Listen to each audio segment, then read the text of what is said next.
নমস্কার বন্ধুরা, tasty food কিচেনে তোমাদের স্বাগত। আজকে আমি টেস্টি ফুড কিচেনে করব দই পটল। আর তার জন্য দেখো পটলগুলোকে আমি এভাবে কেটে নিয়েছি, একটু খোসা রেখে রেখে কেটেছি। আর এবার আমি পটলগুলোকে খুব ভালো করে জল দিয়ে ধুয়ে নিলাম। তারপরে এর মধ্যে পরিমাণ মতো লবণ, হলুদ আর একটু লঙ্কার গুঁড়ো দিয়ে বেশ আধ ঘন্টা মতো মাখিয়ে রাখছি। তাহলে পটলগুলো খুব ভালো মজে যাবে আর পটলের মধ্যে নুন হলুদ খুব ভালোভাবেই ঢুকবে। আর পটলগুলোকে দেখো একটু চিড়ে চিড়ে নিয়েছি বন্ধুরা। এবার আমি কড়াইতে পরিমাণ মতো তেল দিয়েছি আর তেলের মধ্যে পটলগুলো অল্প অল্প করে ভেজে নেব। এই পটলের যে রেসিপিটা আজকে আমি করছি দই পটল, এটা কিন্তু একদম ঘরোয়া, খুব সাধারণভাবেই করছি। বাড়িতে যা আর জিনিস আছে সেই দিয়েই কিন্তু দই পটল হয়ে যাবে। এক্সট্রা বেশি কিছু মশলা একদমই আমি এর মধ্যে দেব না, ঘরোয়াভাবে করব। বন্ধুরা, তোমরা আমার এই রেসিপিটা ভালো লাগলে অতি অবশ্যই একবার ট্রাই করো।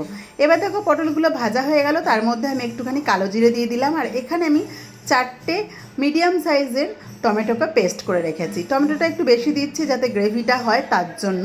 এবার আমি কিন্তু টমেটো দেওয়ার সাথে সাথেই একটু লবণ দিয়ে দিলাম যাতে একটু তাড়াতাড়ি করে টমেটোটা সেদ্ধ হয়ে যায়।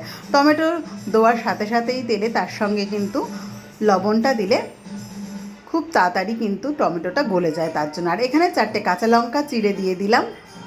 এবার দিয়ে দিলাম 1 চামচ মতো জিরের গুঁড়ো আর 1 চামচ দিয়ে দিলাম ধনের গুঁড়ো। জিরের গুঁড়োটা প্রায় 1.5 চামচ মতো দিয়েছি। এবার পরিমাণ মতো দিয়ে দিয়েছি হলুদ আর দিয়েছি কালারের জন্য 1/2 চামচ কাশ্মীরি লঙ্কার গুঁড়ো। এবার মশলাটাকে খুব ভালো করে ভেজে নেব। যতক্ষণ না মশলাটা থেকে একটা কাঁচা গন্ধ যায় ততক্ষণ কিন্তু মশলাটা কষবো। এবার একটু মশলাটা গায়ে লেগে যাচ্ছিলো বলে একটুখানি জল দিয়ে দিলাম। জল দিয়ে মশলাটাকে ভালো করে কষাতে থাকলাম। আর তারপরেই দেখা গেল যে মশলা দিয়ে একটা তেল বেরিয়ে এসেছে। তারপরে কিন্তু আমি এখানে 4-5 চামচ মতো দই ফেটিয়ে রেখে দিয়েছিলাম। খুব ভালো করেই দইটাকে ফেটিয়ে দইটা দিয়ে দিলাম। এবার খুব হালকা স্টিমে আমি কিন্তু মশলাটাকে কষছি। আর দেখো দইয়ের ধোয়া বাটি ধোয়া জলটা আমি দিয়ে দিলাম কড়াইতে। আর এবারে আমি কিন্তু স্বাদটাকে ব্যালেন্স করার জন্য 2 চামচ চিনি দিয়ে দিলাম। যেহেতু নিরামিষ তরকারি, আর তারপরে কিন্তু পটলের দোরমা আর দই যেহেতু একটু টক, তো দইয়ের স্বাদটাকে ব্যালেন্স করার জন্যই কিন্তু আমি এখানে 2 চামচ চিনি ব্যবহার করেছি।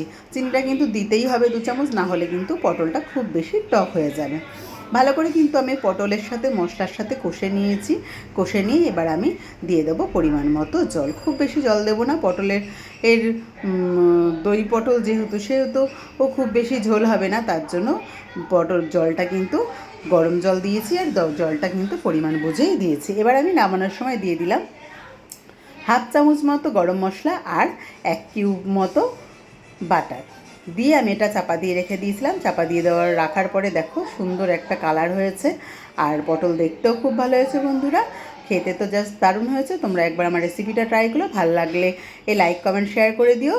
আর আমার এই রেসিপিটা ফেসবুক থেকে দেখলে আমার পেজটা ফলো করে দিও, আর ইউটিউব থেকে দেখলে একটা সাবস্ক্রাইব করে রেখো বন্ধুরা, নতুন ভিডিও পাওয়ার জন্য। চলো বন্ধুরা, টাটা। আবার তোমাদের সাথে দেখা হবে অন্য ভিডিও।